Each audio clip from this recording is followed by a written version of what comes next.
Hello DD कार्यक्रम में सभी दर्शकों का हार्दिक स्वागत है। इच्छाओं के पंख दिए हैं, करता हूँ परवास खता, या उससे ऊपर उठने का मुझको कोई राज बता।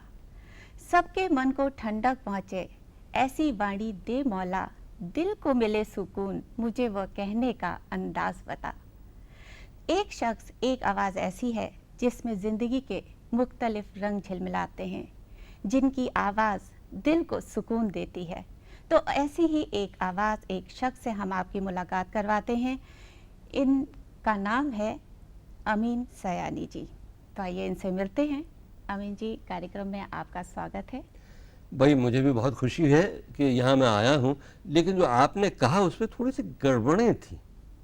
एक तो आपने कहा कि दिल को सुकून पहुंचाने वाली आवाज़ है। जी बिल्कुल। जहाँ तक मेरा ख्याल है, मेरी आवाज़ वो है जो अपने रेडियो प्रोग्रामों से लोगों के सर में दर्द थोड़ा सा पैदा करती है और उसके बाद मैं उन्हें वो दर्द दूर करने की गोलियां बेचता हूँ। जी नहीं। और तब भी अगर वो दर्द न दूर हो तो मैं उनको बेचता हूँ टूथपेस्ट कि मुस्कुरा कर दर्द सही लीजिए।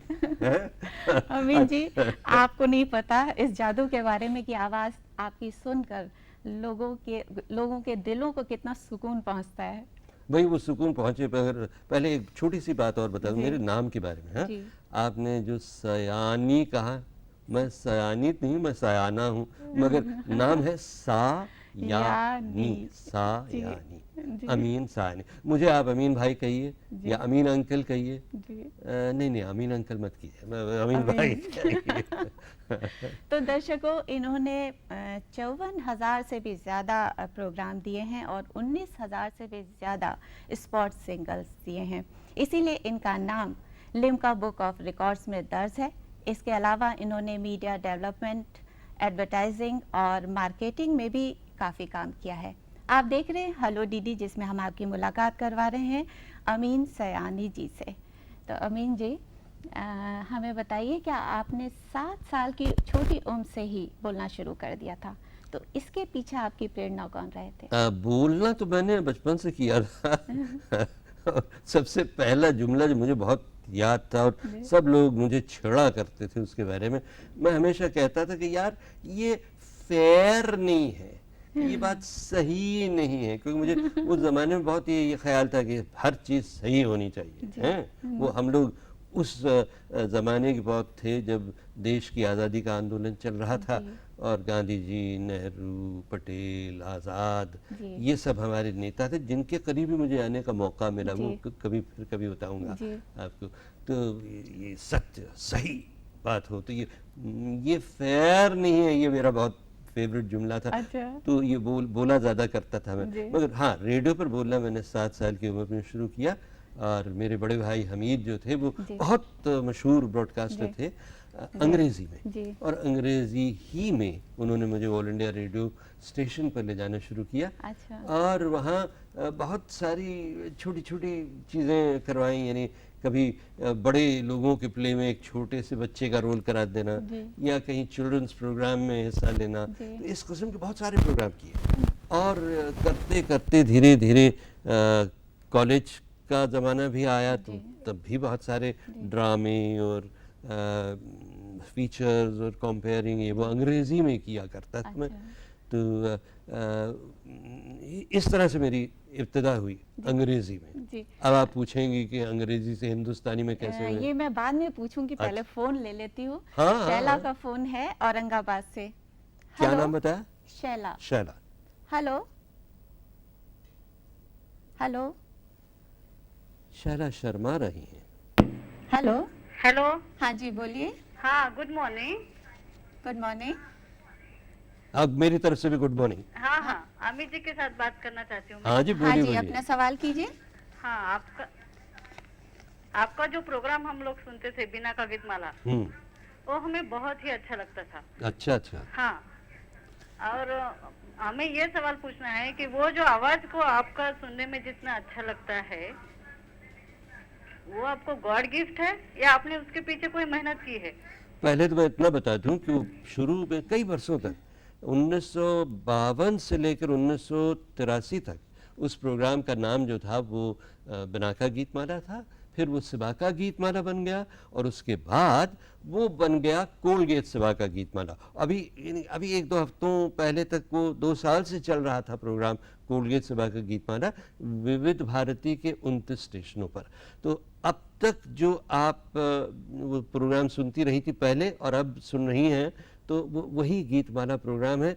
नाम थोड़ा बदलता गया और उसका फॉर्म है वो बदलता गया, लेकिन कोशिश ये करें, जो भी सुनने वाले आज का प्रोग्राम सुन रहे हैं और फ़ोन करें, और आप भी प्लीज़ आप सिर्फ गीतमाला कहें तो ज़्यादा अच्छा रहेगा।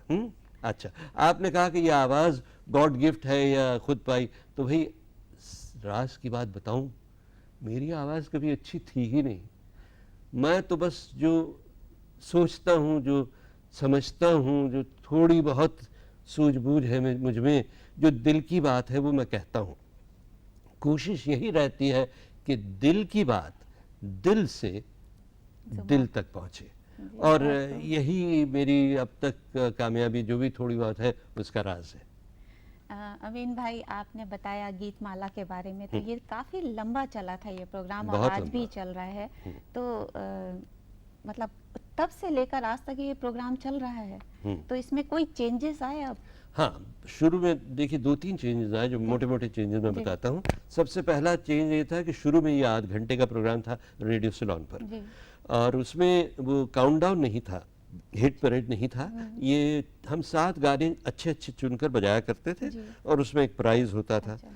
तो ये शुरू हुआ यूं कि लोग सोचते थे कि अंग्रेज़ी स्टेशन जो था रेडियो सिलोन का, वो उसमें इसी किस्म का प्रोग्राम आता था। 100 रुपए का प्राइज़ होता था, जिसमें करीब 400-500 लेटर्स आते थे। तो लोगों ने सोचा यहाँ हिंदी सर्विस पर करके देखें, शायद अगर 400-500 नहीं तो 40-50 लेटर्स तो आएंगे ही आएंगे।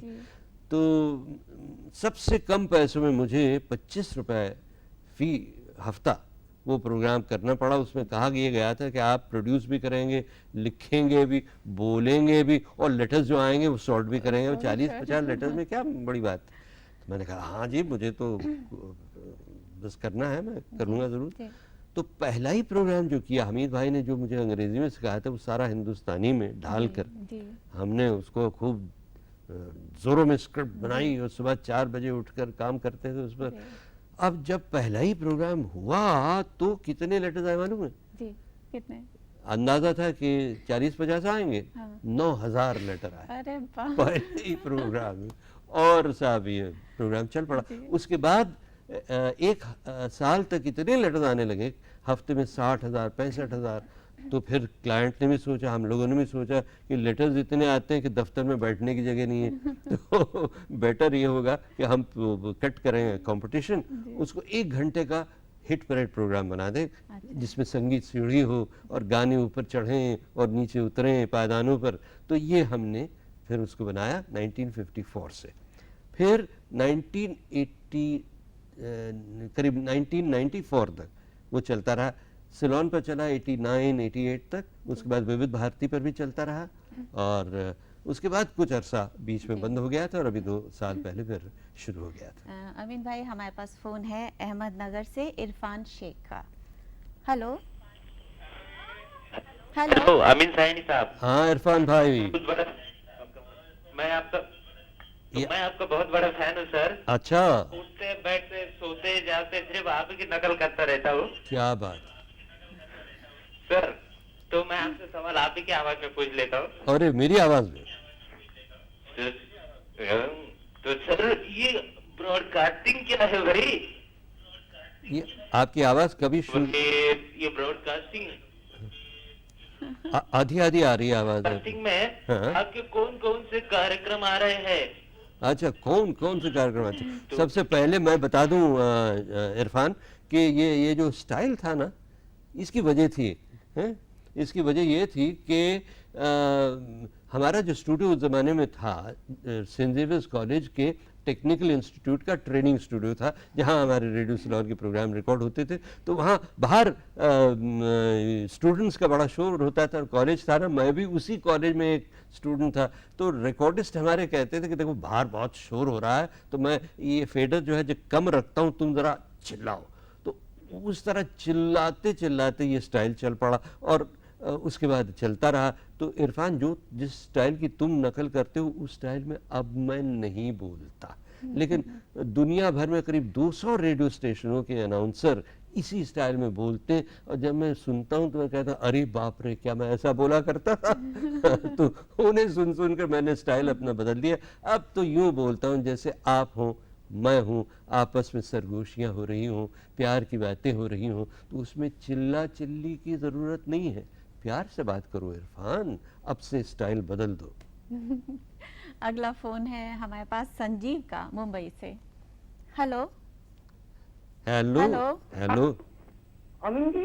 हाँ हेलो हाँ जी, नमस्ते। जी, जरा साफ बोलिए।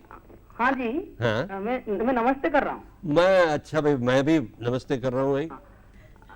आपके लिए मतलब आपकी तारीफ में कुछ कहूँ इससे पहले तो मुझे बहुत कुछ सोचना पड़ेगा। नहीं, मेरी तारीफ में कुछ मत कहो, सवाल पूछो। ये कि मैं चुपी हूँ, एक सवाल करना चाहता हूँ और अनुरोध करना चाहता हूँ मैं। जी करिए। मेरा सबसे पहला सवाल ये है कि आपने कोई चलचित्र के लिए या कोई पिक्चर के लिए कभी अपना आवाज पेशकश की है क्या? कोई बैकग्राउंड में कोई थोड़ा सा भी कोई डायलॉग, संवाद किधर भी, ये जानना चाहता हूँ। किसके लिए टेस्ट किया? इन्होंने पूछ रहे हैं कि आपने किसी पिक्चर के लिए कोई अपना हाँ हाँ हाँ आवाज हाँ दी है? हाँ हाँ भाई, देखो, अच्छा अच्छा, ये बड़ा अच्छा सवाल पूछा है, बड़ा प्यार से मैं उसको जवाब देता हूँ। संदीप था ना?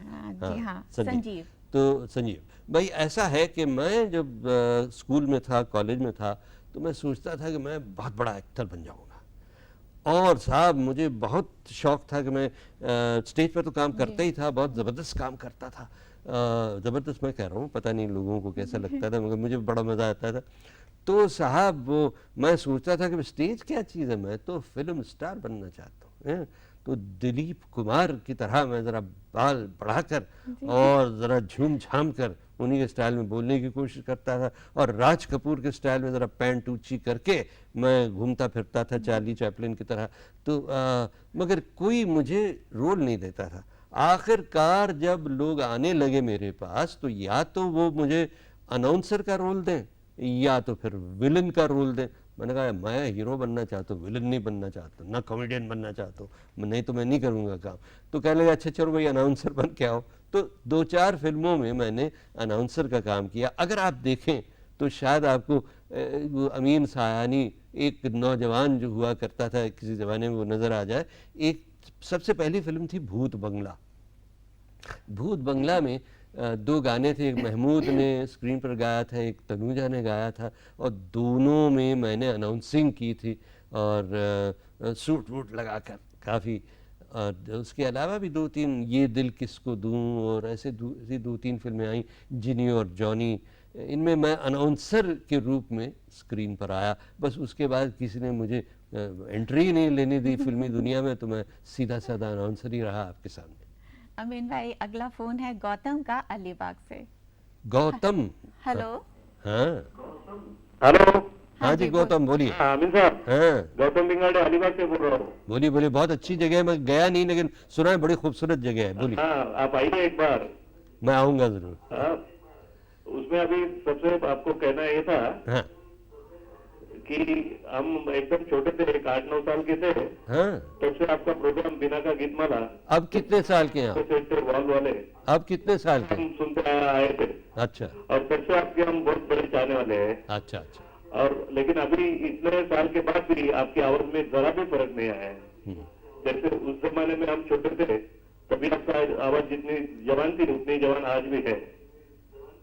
तो आप जानना चाहते हैं कि कैसे हुआ? अच्छा मैम। और हम अभी आपसे बात करना चाहते हैं हाँ कि अभी आजकल के जमाने में इतने रेडियो चैनल हो गए हैं, हाँ। FM चैनल हो गए हैं, हाँ इसके ऊपर कोई भी एक चैनल पे आपका कोई प्रोग्राम हो हमेशा रेगुलर, ये हम चाहते हैं। अच्छा, अभी ऐसा है, पहली बात कि ये आवाज़ में फ़र्क क्यों नहीं आया? आवाज़ में तो आ गया फ़र्क, शुक्र है कि आ गया। अभी मैं ज़रा शरीफाना स्टाइल से बोलता हूँ, उस ज़माने में बहुत हंगामे किया करता था, जैसे आजकल के नौजवान FM पर धूम धाम इंग्लिश हैं, झूम झाम और बिंदास बोलते हैं ना, मैं भी उस ज़माने में बोला करता था। अब ज़रा मैं थोड़ा शरीफ हो गया हूँ, है।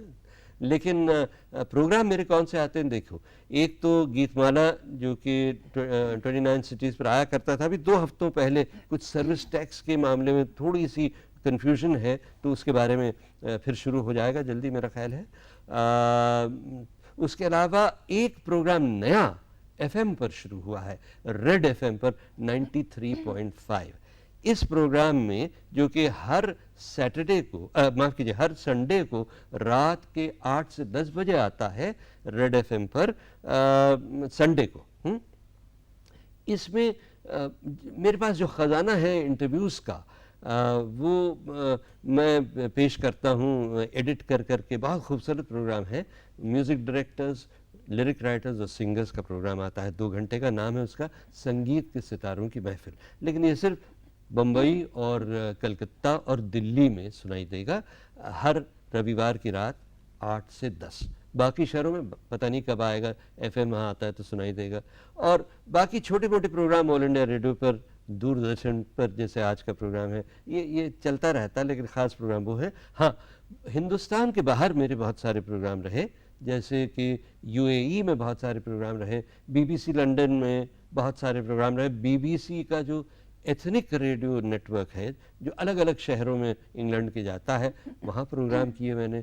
और अमेरिका, कनाडा, यूएसए में भी प्रोग्राम किए, स्पॉट्स वगैरह भी वहाँ चले, मॉरिशस और फिजी, साउथ अफ्रीका, स्वाजीलैंड, ऐसे बहुत सारे मुल्कों में, न्यूजीलैंड, थोड़े थोड़े कुछ हंगामे होते रहे। अमीन भाई, जो आपने बताया कि बाहर के देशों में जो आपके प्रोग्राम होते हैं, तो क्या इंग्लिश बेस होते हैं या हिंदी में होते हैं? नहीं, इंग्लिश में बोलना मैंने जब से रेडियो सिलोन ज्वाइन किया था, मतलब रेडियो सिलोन का जो दफ्तर, एजेंसी का दफ्तर यहाँ था, उसे ज्वाइन किया, तब से हिंदुस्तानी में मैं पूरी तरह ढल गया।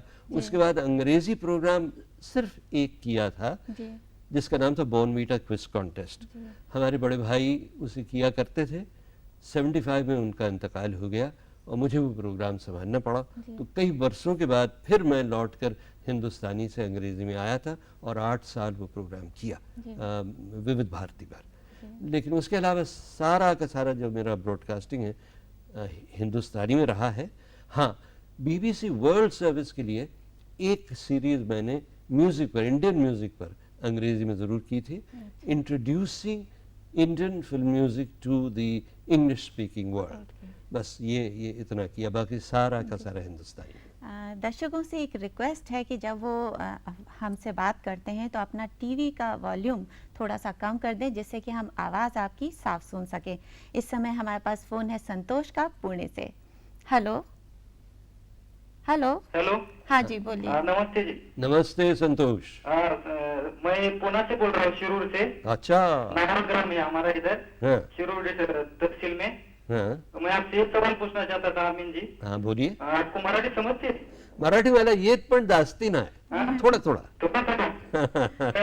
मराठी बोलू शकतो मी तुमचं? अब बोलू शकतो, मगर आप मुझे हिंदी में पूछें तो ज्यादा अच्छा रहेगा। ठीक है। हाँ, मगर जरा आहिस्ते से बोलिए, हाँ, बहुत दूर से बोल रहे हैं। ठीक है। मेरे ख्याल से मुझे जितनी मालूमात है, आपकी थोड़ी बहुत ट्रेनिंग पुणे में भी हुई थी ना? मैं पूना में बहुत बचपन से आता रहा हूँ और वहाँ क्लब का मेंबर भी हूँ और मैं आता जाता भी रहता हूँ, अभी आने भी वाला हूँ थोड़े दिनों के बाद। तो हमारा पुणे आपको कैसा लगता है साहब? भाई, पुणे शहर बहुत ही अच्छा है। एक जमाने में तो इतना खूबसूरत हुआ करता था, अब जरा भीड़ भाड़ ज्यादा हो गई है। बम्बई की तरह होने लगा है। लेकिन पुणे में एक बात और है कि वो ये कला और शिक्षा का, मेरे ख्याल से देश में ऐसा कोई शहर नहीं है। भाई, हर इंसान को अपना शहर बहुत प्यारा लगता है। जैसे मुझे मुंबई बहुत अच्छा लगता है। अच्छा। लेकिन पुणे भी और अच्छे शहरों की तरह मेरा ख्याल है इसमें पोटेंशियल भी बहुत है। जो है वो भी अच्छा है और भी अच्छा हो सकता है। जो अच्छाइयाँ हैं शहरों में, उन अच्छाइयों को अगर हम सब मिलकर उन अच्छाइयों को सुधारें और बढ़ाएं और जितनी बुरी चीजें हैं वो हटाएं, तो हर शहर खूबसूरत बनने लगेगा। बराबर है। जैसे कचरा, वेस्ट मैनेजमेंट, सुनिए बहुत इंपॉर्टेंट बात बोल रहा हूँ। वेस्ट मैनेजमेंट, हर शहर में कचरा इतना जमा होता है, अगर हम लोग सब मिलकर उसको देखें कि एक तो गीला सूखा कचरा आजकल ये चल पड़ा है कि अलग रखिए ताकि उसे ले जाने में, फेंकने में आसान हो, तो ये भी करना चाहिए। इधर उधर कचरा न फेंकें, बहुत संभाल कर अपने घर को, अपने आसपास के मोहल्ले को, हर जगह साफ सफाई के साथ रखें, तो देखिए हर शहर, पुणे क्यों, बम्बई क्यों, हर शहर स्वर्ग लगने लगेगा। ठीक है साहब। साहब, मुझे आपसे एक बात कहनी थी। मैं जल्दी कहिए क्योंकि बहुत सारे कॉल आ रहे हैं। जिस शहर से बोल रहा हूँ ना, शिरूर से, वो वो हमारे शहर में एक तबला वादक थे, लालजी गंगावनी, हाँ उनका नाम। और उन्होंने जो तबला बजाना, ढोलकी तबला बजाने की उनकी ऐसी खासियत थी। हाँ। मैं आपको उनका एक गीत बताता हूँ, नहीं, आपको गीत अभी सुनाएंगे? सिर्फ बताता हूँ इन गीत का जो तबला बजाएगा आप, पाकीज़ा फिल्म का। अच्छा। 300 बने अच्छा अच्छा इन्हीं लोगों ने, उन्होंने तबला बजाया है। अच्छा तो मैं ऐसे शेर से बोल रहा हूँ, लालजी गंगावनी के शेर से। अच्छा अच्छा हाँ, अच्छा। और आपसे मुझे ये पूछना था हाँ। कि आपकी आवाज हाँ। और आपका व्यक्तिमत्व जो इतना बहुत अच्छा है, हाँ। तो आपने फिल्मों में क्यों नहीं ट्राई किया? अभी आप सुन रहे थे ना, थोड़ी देर पहले मैंने किसी को जवाब दिया था दिया। कि लोग मुझे खामखा विलन बनाना चाहते थे, मैं नहीं बना, इसलिए मैं अनाउंसिंग में ही रहा। अच्छा साहब, अब बहुत शुक्रिया भैया संतोष। अब हम आगे बढ़ते हैं। एक और हमारे एक और साहब हैं। जी हैं, अशोक गुप्ता। हेलो। हेलो, हाँ जी, बोलिए। अमीन सयानी जी से बात करना चाहता हाँ हाँ जी, जी, आप बात बोलिए। कर रहे हैं मुझसे, बोलिए। हूँ। सवाल पूछना है ना? हाँ, आपके सामने है, आप अपना सवाल कीजिए। बोलिए। अमीन सयानी जी नमस्कार। नमस्कार। आप रेडियो के प्रोग्राम में तो बहुत दिखाई देते हैं, हाँ हाँ बोलिए। लेकिन दूरदर्शन के प्रोग्राम में आपको बहुत कम देखा गया है, ऐसा अच्छा। क्यों? अभी एक बात बताऊं, आपने इतनी बड़ी बात कही जिसका कोई जवाब नहीं, बल्कि हम जो ब्रॉडकास्टर्स हैं, रेडियो वाले, वो हमेशा कहते हैं कि सबसे अच्छा रेडियो प्रोग्राम वो है जो दिखाई दे। हैं, तो आपने कहा आप दिखाई देते हैं रेडियो पर, ये सुनकर मुझे बहुत खुशी हुई, मुबारकबाद। तो भाई दूरदर्शन पर भी मैं आया हूँ, एक बार गीतमाला के ही मैंने 31 प्रोग्राम भी किए हैं। CD2 के प्रोग्राम में। मगर ज़्यादा मैं रेडियो की दुनिया में ही रहता हूँ, क्योंकि बचपन मेरा शुरू से ही रेडियो में ही गुजरा। रेडियो यूँ समझिए कि मेरी पहली बीवी है, और मैं हमेशा उससे बहुत प्यार करता हूँ, और काम मिलता जाता है तो मैं करता जाता हूँ। अमीन भाई, जैसा कि आपने बताया था कि आपने अंग्रेजी के प्रोग्राम काफ़ी किए हैं और फिर आप पॉपुलर हुए हिंदी के प्रोग्राम से, तो हिंदी का इतना अच्छा उच्चारण, इतना अच्छा बोलने का अंदाज आपको कहाँ से आया, कहाँ से सीखा आपने? भाई मैं दो बातें इसके बारे में बताऊंगा। एक तो ये कि मेरी माताजी जो थी वो गांधी जी की शिष्या थी। अच्छा। तो गांधी जी ने उनसे कहा था एक बार, वो अम्मा एडल्ट एजुकेशन में काफ़ी काम किया करती थी, तो गांधी जी ने उनसे कहा कि बेटा तुम एक ऐसा अखबार शुरू करो नव साक्षरों के लिए, जो कि सरल भाषा में हो, हिंदुस्तानी में हो।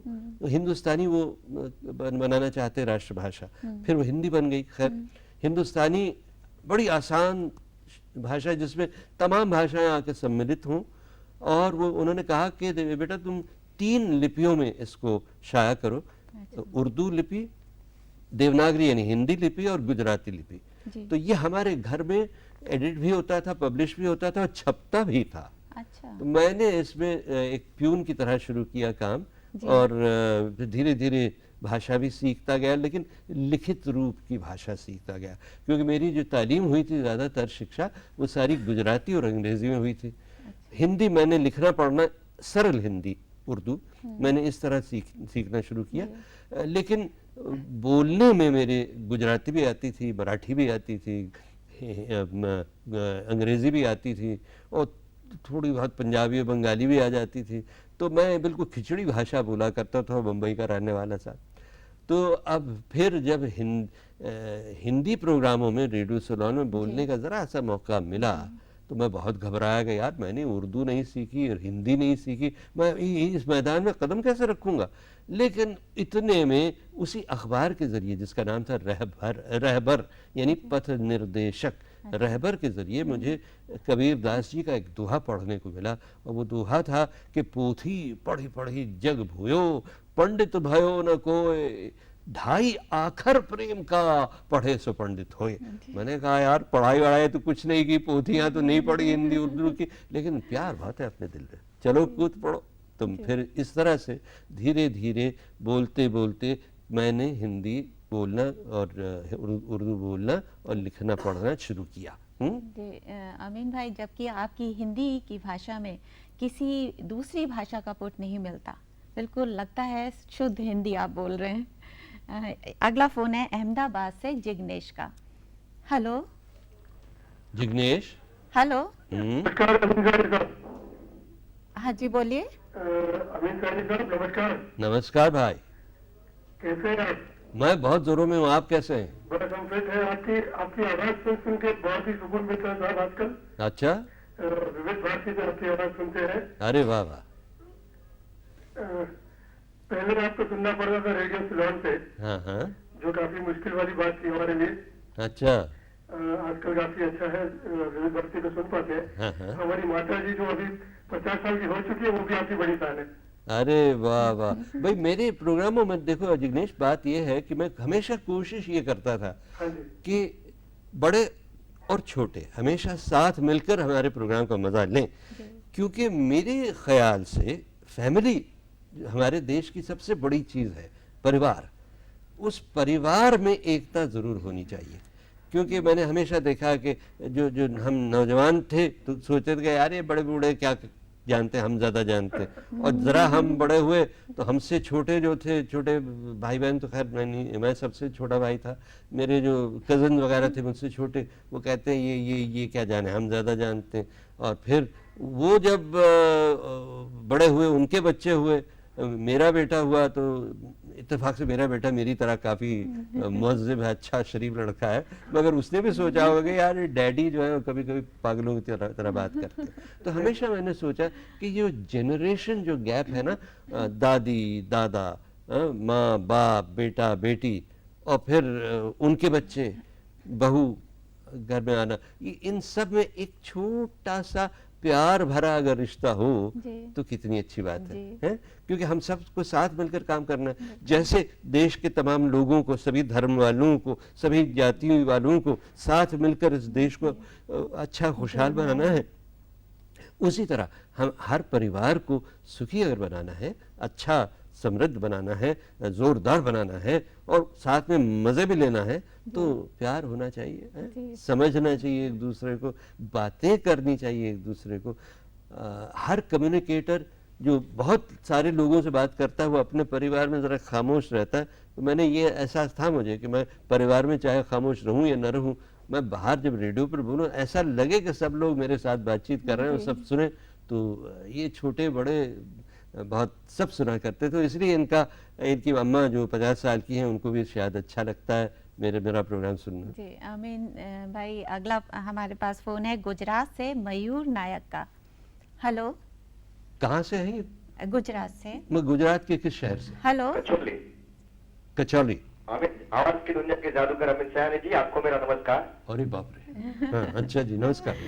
आप लगभग गीतमाला प्रोग्राम से काफी पुराने दौर से जुड़े हुए हैं। कितने साल से आप जुड़े हुए हैं? 1952 से। हाँ, तो उस साल का उस दौर का जो संगीत था, फिल्म संगीत, और आज के दौर का जो संगीत है, उसमें आपको क्या डिफरेंट लगता है? ऐसा है कि हर जमाने में संगीत का स्तर, संगीत का स्टाइल बदलता रहता है, जैसे कि जमाना बदलता है। अब आजकल के ज़माने में बहुत सारी ऐसी चीज़ें हैं, जैसे कंप्यूटर आ गया साहब, टेलीविज़न आ गया, उस ज़माने में तो टेलीविज़न भी नहीं था। तो ऐसी चीज़ें, जैसे टेक्नोलॉजी बढ़ती जाती है, जैसे बाहर के इन्फ्लुएंसेस आते जाते हैं हमारे देश में, ज़माना बदलता जाता है। तो इस बदलते हुए ज़माने में जाहिर है कि संगीत भी बदलेगा। हमारे ज़माने में सुकून था, शांति थी, हम प्यार भी करते थे तो बड़े प्यार से धीमे से करते थे। गाने भी उस ज़माने के मोहब्बत के जो थे, अभी आजकल मैं जो एफएम पर कर रहा हूँ, रेड एफएम पर प्रोग्राम हर रविवार को 8 से 10 तक बम्बई, दिल्ली और कलकत्ता में, तो उसमें 2 तरह के संगीत को मैं पेश करता हूँ। आधे में होता है नया संगीत, नए गायक या राइटर या म्यूजिक डायरेक्टर, और उसके बाद सेकंड हाफ में होते हैं ज़रा ओल्ड सीनियर लोग। तो ओल्ड सीनियर लोग का संगीत जब हम सुनते हैं तो पता लगता है कि ज़रा चाल धीमी है, आराम है, सुकून है, वो रुक कर अपने जीवन के बारे में सोचने का समय उनको मिलता था। आज ज़माना बदल गया, धूमधाम है, जेट स्पीड। तो फिर आज के ज़माने में वो स्टाइल अच्छा नहीं लगता शायद।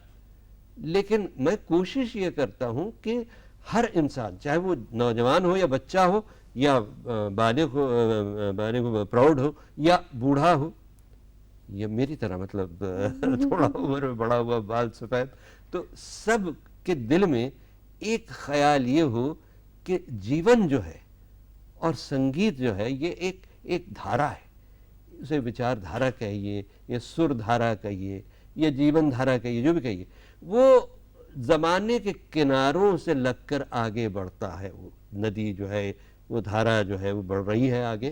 तो वो जो हो चुका है, जो हो रहा है और जो होने वाला है, सब का ख्याल करते हुए आगे बढ़ो। मतलब परंपरा जो हमारी है, जो पुरानी चीजें, उसे भूलो नहीं। और ये लोग करते हैं। कोई भी अगर दूरदर्शन पर या किसी और सैटेलाइट चैनल पर जो संगीत के एमेचर सिंगर्स के प्रोग्राम आते हैं, उसमें आप देखेंगे कि नए नए बच्चे आकर पुराने गाने गाते हैं। अभी मैंने देखा एक, मेरा ख्याल 7-8 बरस का बच्चा, पिया मिलन को जाना, 1940 में शायद रिकॉर्ड हुआ होगा, वो गाना पंकज मलिक का गा रहा था और बड़े मजे लेकर गा रहा था। तो भाई वो पुरानी चीजें अगर हम भूले ना, वो तो खजाना भी हमारा, वो भी रखिए, नई चीजों को भी मिलाइए उसमें। देखिए, इसमें मुझे गांधी जी की एक बात याद आ रही है। वो कहते थे कि मैं चाहता हूं कि मेरा दिमाग, मेरे एक ऐसा कमरा हो जिसकी सारी खिड़कियां खुली हुई हों, हैं, और उन खिड़कियों से सारी दुनिया से हवाएं आएं और जाएं। मुझे कोई परवाह नहीं, बहुत अच्छा लगता है, लेकिन मेरे पाँव इतने मजबूत होने चाहिए कि वो पाँव मेरी ज़मीन से उखड़े ना। तो मैं उस ज़मीन से जो पा रहा हूँ और पा चुका हूँ वो भी बरकरार रहे, जो हवाएं बाहर से आती हैं उनका भी मैं मज़ा लूँ। तो ये बहुत ज़रूरी है कि म्यूज़िक तो बदलेगा, ठीक है, आजकल ज़रा धूमधाम ज़्यादा है, आजकल सोचने का टाइम कम है, ये भी अच्छा है, ये भी सुनकर मज़ा आता है। और ऐसे में कभी कभार ऐसा म्यूजिक आ जाता है जो कि कल और आज का संगम है। एक गाना जो आजकल बहुत चला है, अवार्ड भी पाए हैं, साथिया का गाना है, टाइटल गाना, आप उसे सुने तो उसमें क्लासिकल म्यूजिक भी है, करंट वेस्टर्न म्यूजिक भी है, चाल में कभी पुरानी बात भी आ जाती है, नई बात भी आ जाती है। रहमान साहब का म्यूजिक है, और गुलजार साहब ने क्या लिखा है साहब उसमें, अरे उसमें लॉन शब्द भी है जो अंग्रेजी का शब्द है, मगर साहब उसमें हर चीज ऐसी परंपरा की है कि बस मजा आ जाता है। अमीन भाई, हम फोन ले लेते हैं, लातूर से है भीमा शंकर का। भीमा शंकर, हेलो। आप लगते भी भीमा शंकर हैं। हेलो सयानी साहब। हाँ जी, नमस्ते जी, मैं भीमा शंकर स्वामी बोल रहा हूँ। हाँ जी भीमा। पहले जब हम 10वीं कक्षा में पढ़ते थे, हाँ। तो आपकी जो गीतमाला है उसका बहुत बेसब्री से इंतजार करते थे। अरे वाह। और पॉपुलैरिटी भी वो टाइम पीक पे थी।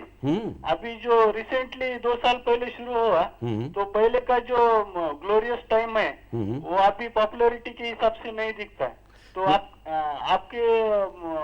आपकी स्थिति से कौन से नजरिए से देखते हैं?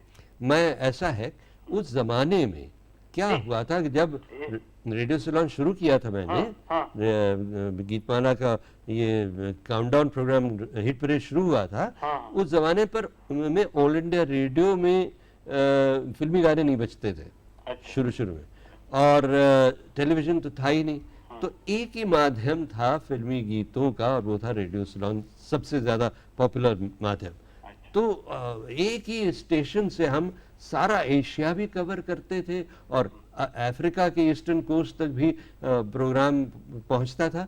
तो बहुत छा गया था संगीत भी उस जमाने में, क्या जबरदस्त था साहब। अब धीरे धीरे फिर विविध भारती भी शुरू हुआ, फिर और प्रोग्राम भी शुरू हुए। अभी टेलीविजन पर हर स्टेशन पर अपना अपना हिट परेड, काउंटडाउन प्रोग्राम चलता है। तो काउंटडाउन की अहमियत इतनी ज़्यादा नहीं रही। और दूसरे ये कि विविध भारती भी थोड़ा थोड़ा छाँव में थोड़ा आ गया, क्योंकि टेलीविज़न बहुत छा गया है। मगर विविध भारती के भी जो सुनने वाले बड़े शहरों में शायद कम हो, छोटे शहरों में तो बहुत ज़्यादा लोग सुनते हैं। इसके अलावा ऑल इंडिया रेडियो के प्राइमरी चैनल्स हैं, वो भी लोग बहुत सुनते हैं। लेकिन एडवर्टाइजर्स जो हैं वो वहाँ तक कम ही पहुँचते हैं। पता नहीं गलती किसकी है, जिसकी भी गलती हो सुधारिए, क्योंकि ये हमारे देश में बहुत ज़बरदस्त माध्यम है, इसको छोड़ना नहीं चाहिए। अमीन भाई, बीकानेर से फ़ोन है जितेंद्र का। वाह वाह। हेलो। हाँ, नमस्कार। नमस्कार नमस्कार। सयानी साहब। हाँ हाँ जी, मैं जितेंद्र बोल रहा था। जितेंद्र। हाँ जी, बीकानेर राजस्थान से। बोलिए। तो ऐसा है, बिना का गीतमाला से आपकी आवाज सुनते आए हैं। आपका अंदाज़े बयां और बोलने का लहजा काबिले तारीफ है।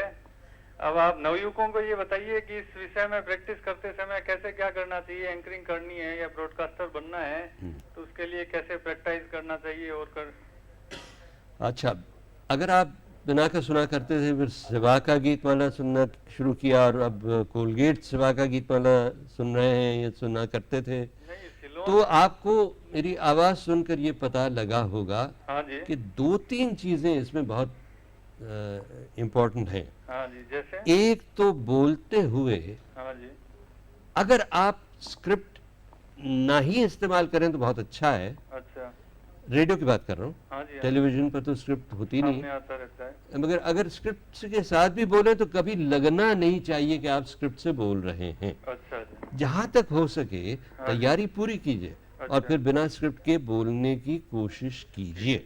इससे ये लगेगा जैसे कि हम बातचीत कर रहे हैं। अब लगेगा कि बीकानेर के ये भाई हैं, वो मुझसे मेरे सामने बैठकर बातचीत कर रहे हैं, लग रहा है कि नहीं?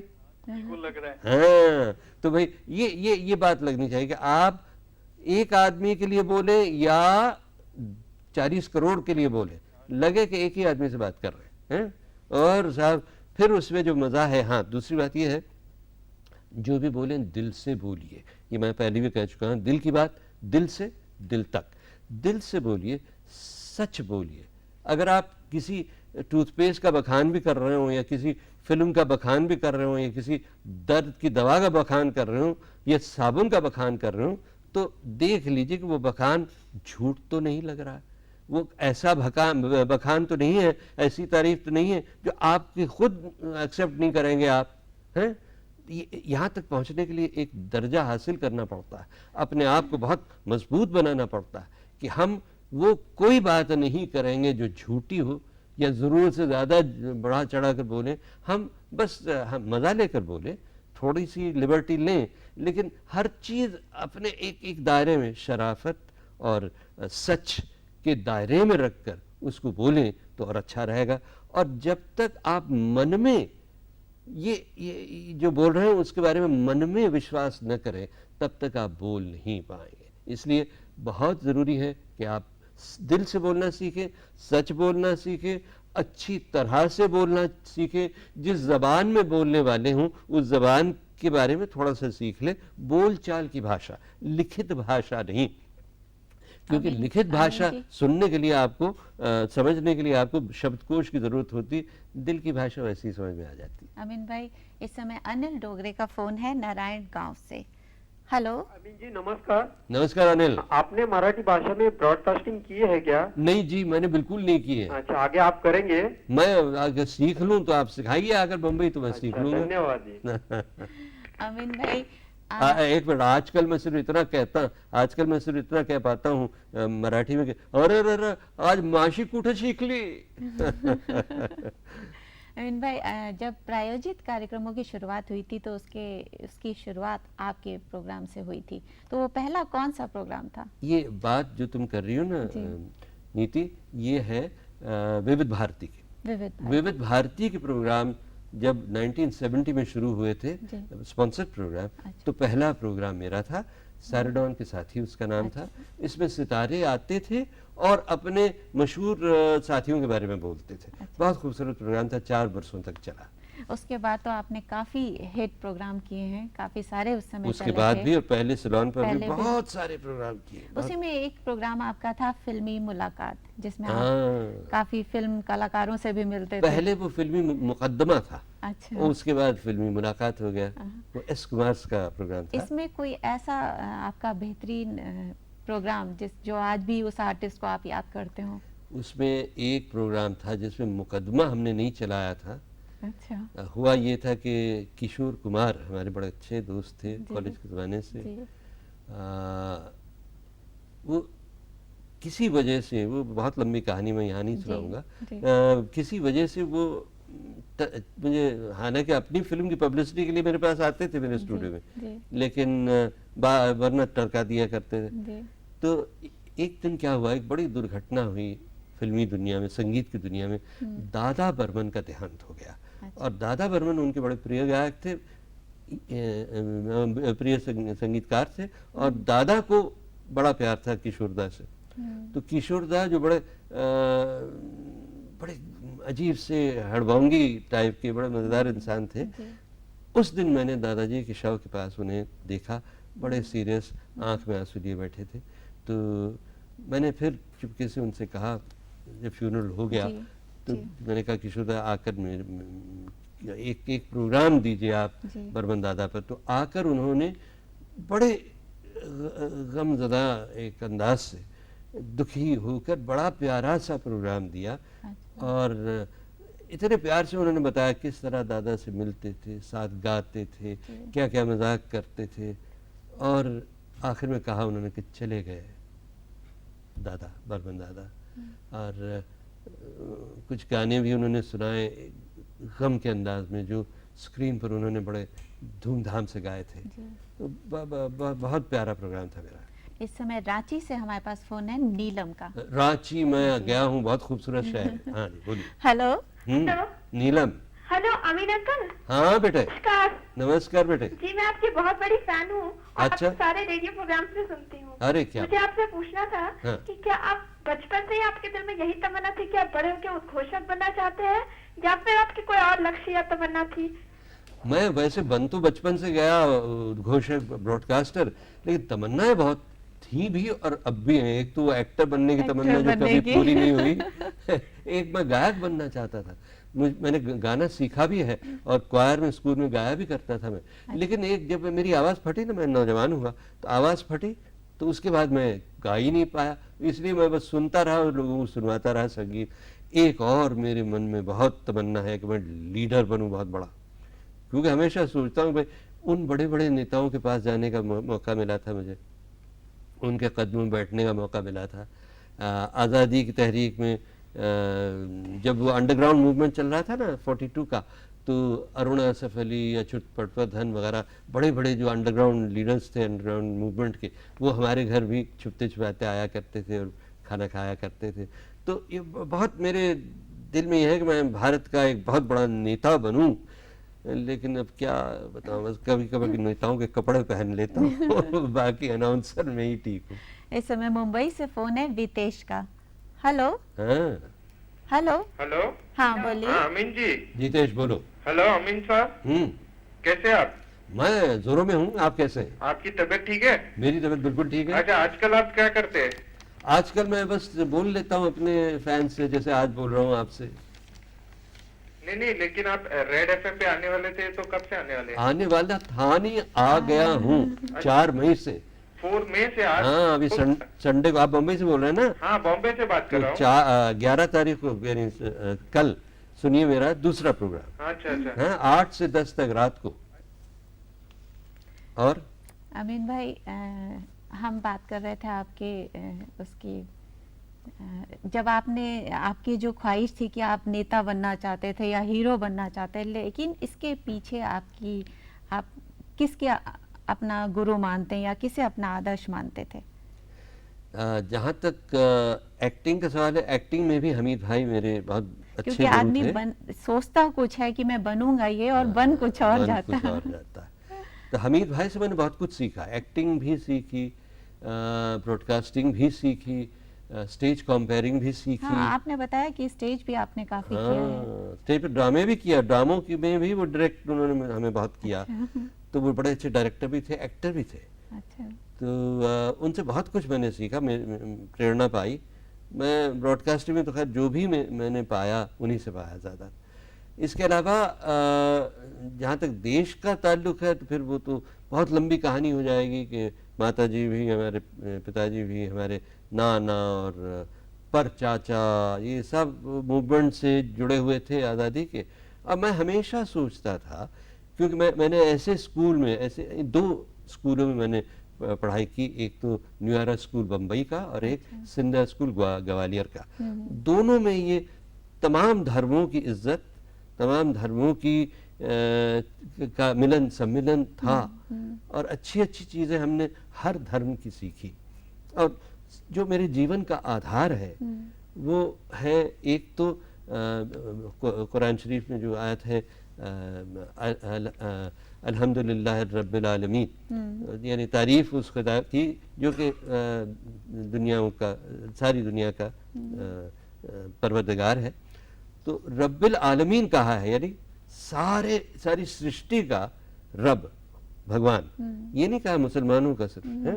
उसी तरह ऋग्वेद में एक पंक्ति है कि एकम सद विप्रा बहुधा वदंती, तो मतलब भगवान एक ही है, उसको हम अलग अलग तरह से देखते हैं। देखा जाए तो गीता में भी कहा हुआ है कि सर्वधर्मान परित्यज्य मामेकम शरणम व्रज, यानी सबको छोड़कर मेरी शरण में आओ। तो जब अलग अलग हमारी धार्मिक किताबों में इशारे हैं कि हम एक ही हैं, भगवान एक ही है, तो फिर हमें झगड़ा क्यों भाई? और जो झगड़ा करवाता है उनसे कहो कि भाई तुम गलत कर रहे हो। इससे झगड़े पैदा करने से देश टूटेगा। और वो जैसे शायर ने कहा है कि न समझोगे तो मिट जाओगे ऐ हिंदुस्तान वालों, तुम्हारी दास्तां तक भी न होगी दास्तानों में। ये जमाना आ रहा है, देखिए, संभलिए, एक हो जाइए, प्यार कीजिए। हमारे प्रधानमंत्री भी आजकल देखिए कितनी कोशिश कर रहे हैं दोस्ती बढ़ाए हैं। ये तमाम धर्मों में, तमाम अलग अलग अमीरों गरीबों में एकता अगर बढ़ने लगे तो सबका फायदा हो। हमारे देश में एक खास बात बताऊं आपको, इतना वेस्टेज होता है, इतनी चीजें जाया होती हैं, पानी, बिजली, अन्न और भी बहुत सारी चीजें। अगर हम इन्हें रोकने की कोशिश करें तो जितनी कमियां हमारे शॉर्टफॉल्स हैं हमारे देश में सब खत्म हो जाए और धन बढ़े, हम मजबूत होते जाएं, सबको काम मिले, सबको खाना मिले, सबको रोटी कपड़ा मकान मिले।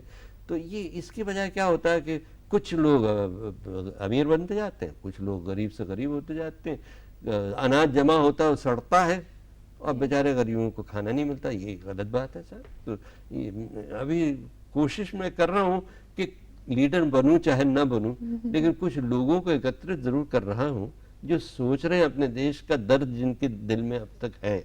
ऐसे बहुत सारे लोग हैं और ये सब मिलकर काम करें, मजा भी आएगा, धूम भी मचाएंगे, हंगामा भी करेंगे, हंसे बोलेंगे भी। चलिए हम फोन ले लेते हैं, मुंबई से है फोन भी लेंगे विजय चौधरी का। जी हेलो। हेलो। हाँ जी, बोलिए, अपना सवाल कीजिए। जी मैं अमीन भाई का शागिर्द विजय चौधरी। विजय चौधरी बोल रहे हैं जी। अरे अरे अरे, तुम जानती हो ये कौन है? ये बहुत ही बेहतरीन गायक है। अच्छा। और साथ ही साथ ऑल इंडिया रेडियो के बहुत जबरदस्त अनाउंसर रह चुके हैं। अच्छा। हाँ हाँ, बहुत गजब के आदमी है। हाँ भाई विजय, क्या हाल है? भाईजान आदाब, उसके आदाब, बहुत मेहरबानी आपकी। जीते रहो। एक शेर आपकी खिदमत में अर्ज है, उसने आवाज में आवाज मिला दी थी कभी, आज तक खत्म ना मौसीकी है जज्बात हुई। अरे वाह वाह वाह, क्या जो आपके साथ प्रोग्राम्स किए हैं उनकी याद आ गई मुझे। अच्छा। और मुझे एक सवाल करना है। हाँ, कि जो एफएम पर जिस तरह की जबान कैजुअली इस्तेमाल होती है, हाँ। क्या वो डिजायरेबल है? इसका हमारे सुनने वालों पर पॉजिटिव असर है या कहा जा सकता है कि वो भ्रष्ट करने में मददगार है? भाई ऐसा है कि वो जबान अच्छी लगती है लोगों को जो जिससे कि लगे कि साहब ये हमारी भाषा है, हम मिलजुल कर बोल रहे हैं। अब जैसे जब मैंने शुरू किया था बोलना तो कुछ लोग ऐसे भी थे जो टांग खिंचाई करते थे कि ये कैसी भाषा बोलते हो भाई, तुम ये इसमें अंग्रेजी भी आ जाती है और मराठी भी आ जाती है और गुजराती भी आ जाती है, ये कोई भाषा है? तुम हिंदी की इतनी ज्यादा हत्या क्यों करते हो? ये पता है किसने कहा था मुझे? इसी दूरदर्शन में मेरे बड़े प्यारे लेखक और थिंकर और अनाउंसर कमलेश्वर जी, उन्होंने अपने प्रोग्राम में परिक्रमा में ये कहा था कि अमीन भाई आप क्यों भाषा की ऐसी हत्या करते हैं? तो थैंक गॉड मुझे जरा कुछ सूझबूझ उस वक्त आ गई, मैंने बचाव इस तरह किया। मैंने कहा देखो मैं जो बोलता हूँ बड़ी सरल भाषा है, क्योंकि मैंने कुछ और सीखा ही नहीं, मैंने वही भाषा सीखी जो मैं जानता हूँ थोड़ी बहुत, और अलग अलग भाषाओं से छन छन कर जो मुझ में थोड़ी सी समझ आ गई वो बोलता हूँ। और ये कम्युनिकेशन की भाषा जो है ये दो पहियों की गाड़ी है, इसमें एक पहिया बड़ा और एक छोटा हो जाएगा तो गाड़ी लुढ़क जाएगी। और इसीलिए जरूरी है कि हम जो बोले, जिससे बोल रहे हो वही भाषा बोले। अब जाहिर है कि भाषा का ज्ञान आजकल कम होता जा रहा है, इसलिए हम खिचड़ी बनाकर, फिर वही खिचड़ी तो एक ज़माने में होती थी उसको फिर खिचड़ी बनाकर हम हिंग्लिश बोला करते हैं, जिसमें sometimes some English words come in, और कभी कभी ये होता है कि why are you not trying to say something which people will understand, यार व्हाई है। तो फिर ये आजकल कॉलेज में बोली जाती है जबान, ठीक है। तो भाई वो भी भाषा सही है विजय, और वो हम दोनों जो बोलते हैं, और खासकर तुम बोलते हो इतनी अच्छी उर्दू बोलते हो, इतनी अच्छी हिंदी बोलते हो, मैं तो वही जरा बोल देता हूँ मुंबई वाले की तरह। तो ये भी भाषा ठीक है, वो भी भाषा ठीक है। भाषा वो है जिससे कम्युनिकेशन हो, यहाँ से वहां तक बात पहुंचे। और चूंकि तुमने शेर कहा, मैं एक शेर जरूर इनको सुनाऊंगा। गालिब का शेर है, जो कि ये भी मेरे कम्युनिकेशन के जीवन का आधार है। और ये है कि या रब न वो समझे हैं न समझेंगे मेरी बात है, या रब न वो समझे हैं न समझेंगे मेरी बात, दे और दिल उनको जनो दे मुझको ज़बां और। तो मैं हमेशा ये कोशिश करता हूँ कि मेरी ज़बान इतनी अच्छी हो, पावरफुल हो, कि मैं लोगों के दिलों तक पहुँचूँ। विजय, तुम्हारे दिल तक पहुँचा कि नहीं?